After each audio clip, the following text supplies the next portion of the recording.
My name is Nia Caldwell. I am 25 years old. I work in university financial aid, and I found out my parents had burned my college applications on the night I smelled smoke coming from the backyard fire pit and went outside and saw my future curling into ash. I was 18. It was March, 3 weeks before the deadlines. I'd been working on those applications for 5 months, 4 schools, each one chosen carefully, each essay written and rewritten until the words felt like mine, each fee waiver requested because my family could not afford the application fees and I'd been too proud to say so out loud. I kept them in a folder in my desk, the yellow folder, because I'd read somewhere that yellow was the color of optimism and I was 18 and that was the kind of thing I believed. I remember the weight of that folder. Not literally, it was paper, it weighed nothing, but the weight of what it held. 5 months of writing about myself in a way I'd never been asked to before, who I was, what I wanted, what I'd do with a chance. I wrote an essay about my grandmother for one application, about watching her teach, about how she'd shown me that caring about people's futures was a real thing a person could do with their life. I wrote another about the library, about how I'd taught myself to research because nobody in my family had gone to college and I didn't know how any of it worked and the library was the only place that answered my questions without judging me for asking.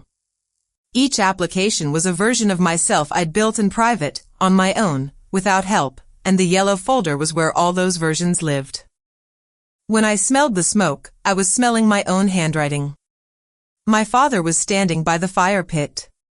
My mother was in the kitchen doorway. And my brother, Derek, was sitting on the porch steps, and he was not looking at me, and the yellow folder was in the fire, and it was already too late. My father said, without turning around, "We had to make a decision, Nia. Derek's tuition is due. We can't afford to. You understand. You understand." The same 2 words my family had been saying to me my whole life, the family shorthand for "you are the one who will absorb this, and you will do it without making a sound. You understand that your brother needs the car. You understand that Derek's SAT prep comes first. You understand that one of you is going to college and it was never going to be you." I did not scream. I did not cry in front of them. I have spent my whole career since then watching families make impossible choices about education funding, and I have learned that the person who screams at the fire pit becomes the ungrateful daughter, and the ungrateful daughter gets nothing, not even sympathy. I looked at the fire, and I looked at my father's back, and I said, "Okay." And I went inside, and I went to my room, and I closed the door, and I sat on my bed and I stared at the wall for a very long time. But my parents had made one enormous mistake, and they made it because they had spent my whole life so certain I was the cooperative one, the one who'd understand, the one whose future could be burned without consequence, that they never once considered what my grandmother had been doing, quietly, for years, in a lawyer's office they didn't know existed. My grandmother had been watching. She'd watched them choose Derek over me 100 times, and she'd said nothing, because she'd learned, the way old women learn, that arguing with her own son about his favoritism was a war she couldn't win at the dinner table. So she'd fought it somewhere else. Quietly. Legally. In the one language that couldn't be burned in a fire pit. 6 months after the night of the fire, a lawyer I'd never heard of called me on my cell phone and said, "Miss Caldwell, my name is Ruth Adeyemi. Your grandmother retained me before her death. She left specific instructions that I contact you on this date. There is an education trust in your name. It covers tuition, fees, books, and living expenses at any accredited institution in the country. Your grandmother funded it over the course of 8 years. Your parents do not know it exists. She asked me to tell you, in her words, you were never the one who was supposed to understand. You were the one who was supposed to go. Before I tell you what happened when I enrolled anyway, and what my parents' faces looked like when they realized the daughter they'd burned out of college was already there, tell me what time it is where you are right now, and whether you've ever had someone quietly build a door behind the wall your family put up. I want to see how far this story travels.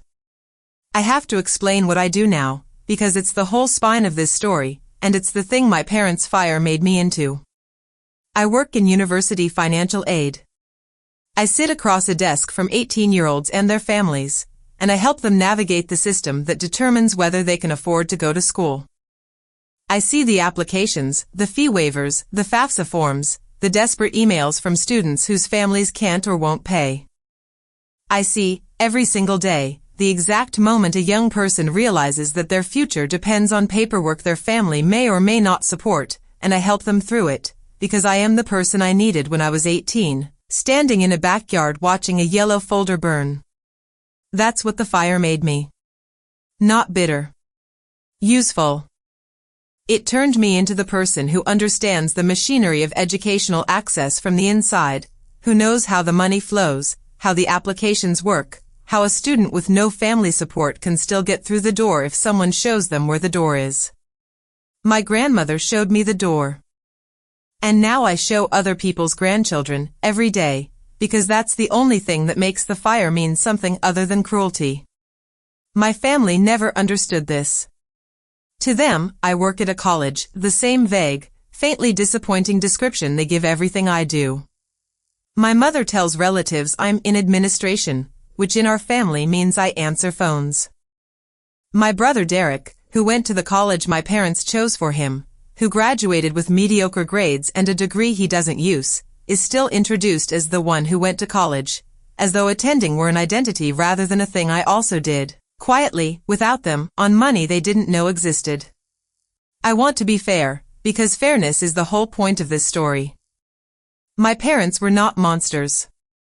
They were people operating inside a scarcity they hadn't created, making a choice they believed was rational. One child could go to college, and the son was the safer investment, because in our family's world the son carries the family name and the daughter marries into someone else's. They were wrong, deeply, structurally wrong, but they were not acting out of hatred. They were acting out of a belief system that had been handed to them by their own parents, and their parents before that, and the cruelty wasn't in the choosing. It was in the burning. Because a conversation, even a devastating one, leaves the other person standing. It says, "We see you, and we're sorry, and this is the best we can do." A fire says something else entirely. A fire says, your future is not just less important, it is disposable. It can be physically destroyed and the smoke will clear and we will go back to dinner. That's what I smelled, standing in the backyard at 18. Not just paper. Disposability. My parents had decided I was disposable enough to burn.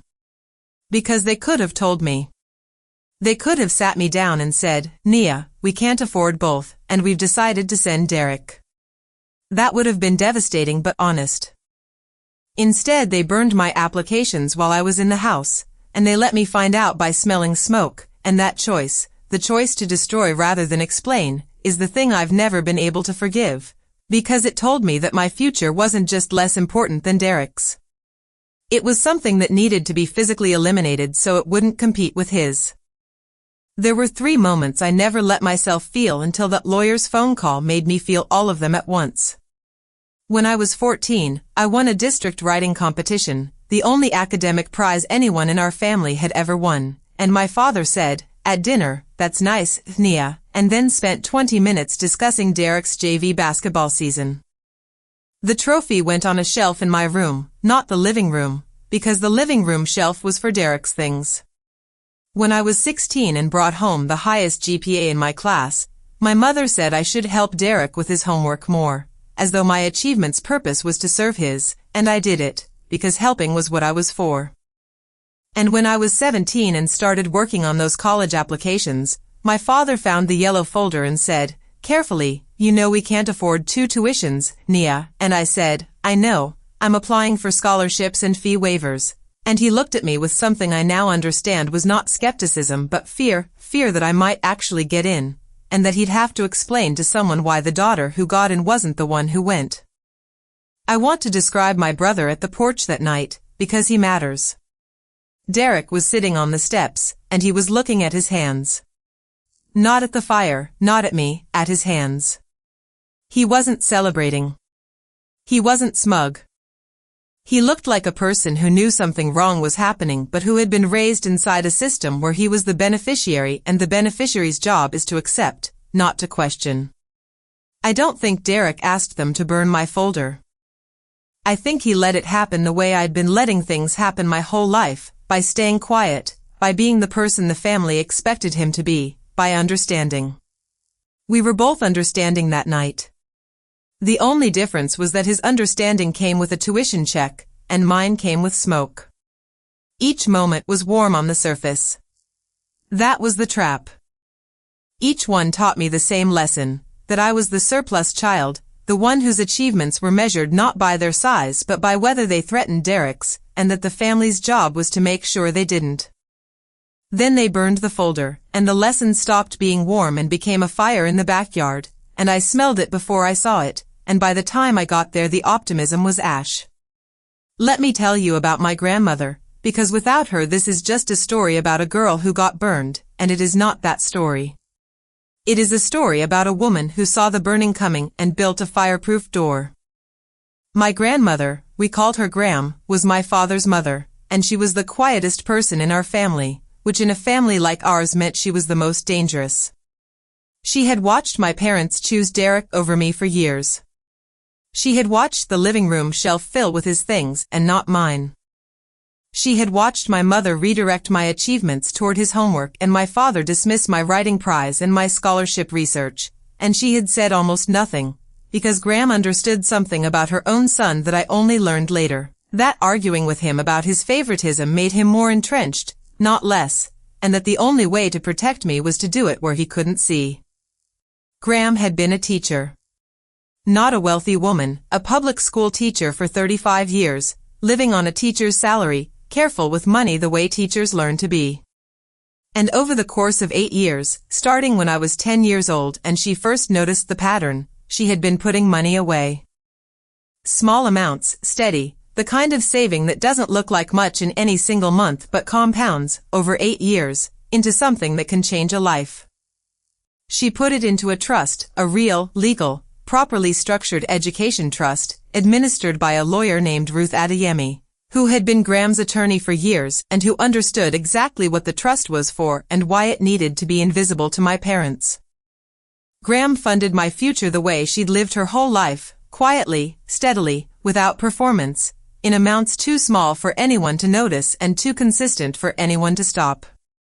She didn't tell me because she didn't want me to rely on it, she wanted me to work for it on my own, the way I was already working, and she wanted the trust to be there only if the worst happened. She told me later, through the lawyer, that she'd hoped she would never need to use it. She'd hoped my parents would come through. She'd hoped the yellow folder would make it to the mailbox. She died when I was 17, 4 months before the fire. And in her instructions to Ruth Adeyemi, she'd written, "If my son does the thing I'm afraid he'll do, wait 6 months after my death, then call Nia. Don't call before. Give her time to feel it. She needs to know what she lost before she learns what I saved." She knew. She knew he would burn them. She knew because she knew her son, completely, the way mothers do, with love and open eyes, and she had spent 8 years building the answer to a question she prayed would never be asked.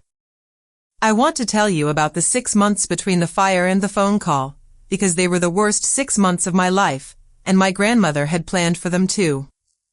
After the fire, I did what my family expected, I understood. I got a job. I watched Derek pack for college in August, watched my parents drive him to campus, watched my mother cry proud tears in the driveway, and I stood in the kitchen and I washed dishes and I understood. I was the understanding one. That was my role. And for 6 months I lived inside it, working a retail job, saving nothing because there was nothing to save toward, watching my friends' Instagram posts from their dorm rooms, and slowly, quietly, coming to believe the thing my family had been teaching me since I was born, that I was the one who stayed, and staying was just another word for being worth less. Gram had known I'd feel that. Give her time to feel it. That line, from her instructions to Ruth, is the cruelest and kindest thing anyone has ever said about me, because it means my grandmother understood that I needed to hit the bottom before the door would mean what it was supposed to mean. She didn't want me to receive the trust as a windfall, as a gift that fell from the sky and rescued me before I'd reckoned with what my family had done. She wanted me to live inside the loss long enough to understand its shape, so that when the door opened, I would walk through it not as a girl who'd been lucky, but as a woman who knew exactly what she'd been denied and had decided to take it back. 6 months. She gave me 6 months of grief, on purpose, because she loved me enough to let me be angry before she let me be saved. The phone call came on a Tuesday in September, 6 months to the day after Graham's death. Ruth Adeyemi's voice was calm and professional, the way lawyers' voices are when they're about to change your life. She explained the trust. She explained the amount, enough for 4 years of tuition, fees, books, and modest living expenses at any accredited school in the country.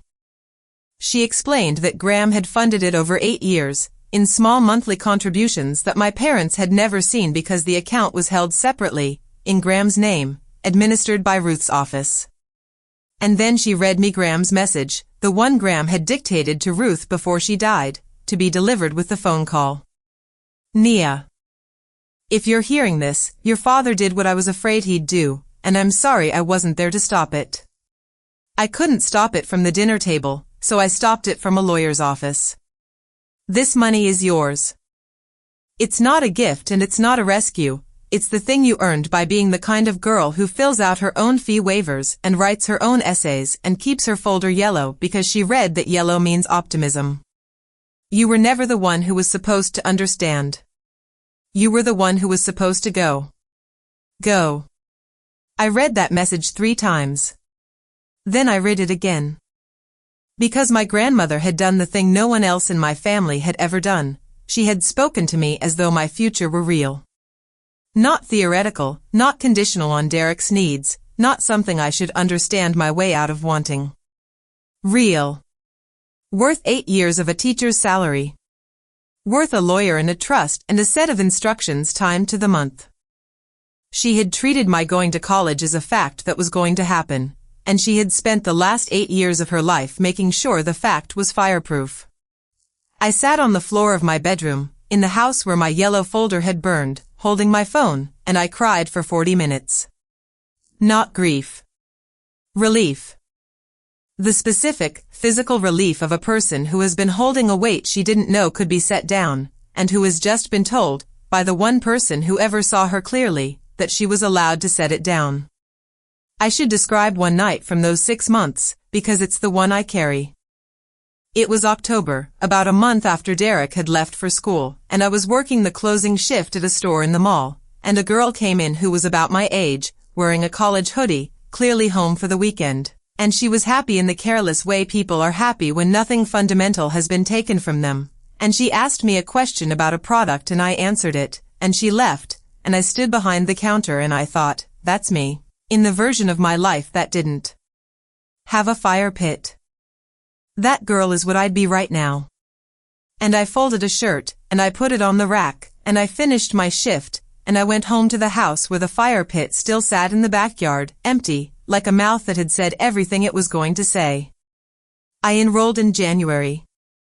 I chose a school 2 states away, far enough that my parents couldn't simply absorb my going into their narrative, far enough that it was unmistakably a departure. I did not tell them until I was already registered. I told them on a Sunday, at dinner, the way my family delivered all its verdicts. I said, I'm starting college in 3 weeks. Graham left me money for it. She set it up years ago with a lawyer. It covers everything. The table went very still. My father said, that's not possible. Ma didn't have that kind of money. And I said the sentence I'd say again exactly the same way. I said, she did. She saved it for 8 years, since I was 10, in amounts you never noticed, because she was a teacher and teachers know how to be patient with small things. She saw what you were going to do, Dad. She saw it years before you did it. And she made sure that when you burned my folder, there'd be a door you couldn't burn behind it. My mother started to cry. My father did not move. And Derek, sitting across from me, really looked at me, for what I think was the first time in his life, and he didn't say anything, and I didn't need him to, because the look on his face said he'd just understood, in one sentence, that the sister who'd helped him with his homework and watched him pack for college and wash dishes in the kitchen while he drove away had been, the whole time, someone their grandmother believed was worth 8 years of saving. Here is where the story becomes a choice, and it is not the choice my family expected. Because I had the power, now, to do exactly what they'd done to me. I could have cut them off. I could have left without another word, without a forwarding address, without ever letting them see what Graham's trust had built. I could have disappeared into a life they'd tried to deny me and let them wonder, for the rest of theirs, what the understanding daughter had become once she stopped understanding. I thought about it. During those first months at school, when the anger was still raw and the memory of smoke was still in my clothes, I thought about it every day. But I kept asking what I actually wanted underneath the anger, and it wasn't their pain. It was my education. It was the thing Graham had saved for. And Graham had not saved for 8 years so that I could use her gift as a weapon against her own son. She'd saved so that I could go, and going was the whole point, and everything else was noise. The craving to punish them and the need to become the person Graham had believed I could be were two different things, and I was, even at 18, old enough to start learning the difference. So I went. I studied. I graduated. I got a job in financial aid at a university, because I wanted to be the person I needed when I was 18, the person who sits across a desk from a scared kid with no family support and says, "There's a way. Let me show you." And I let my parents see it. Not as a performance, not as revenge, I just didn't hide. I let them watch the daughter they'd burned out of college walk across a graduation stage, and get a job, and build a life, and I let the fact of it sit in the room every time we were together, because the fact was louder than anything I could have said. The 18 months after graduation were not dramatic. That's the part these stories never show. My father took the longest to come around, because he had the most to reckon with, not just the fire, but the fact that his own mother had seen it coming and had spent 8 years quietly building the antidote to his favoritism. That's a hard thing for a son to sit with, the knowledge that his mother loved him and saw him clearly and built a wall against the worst of him, all at the same time.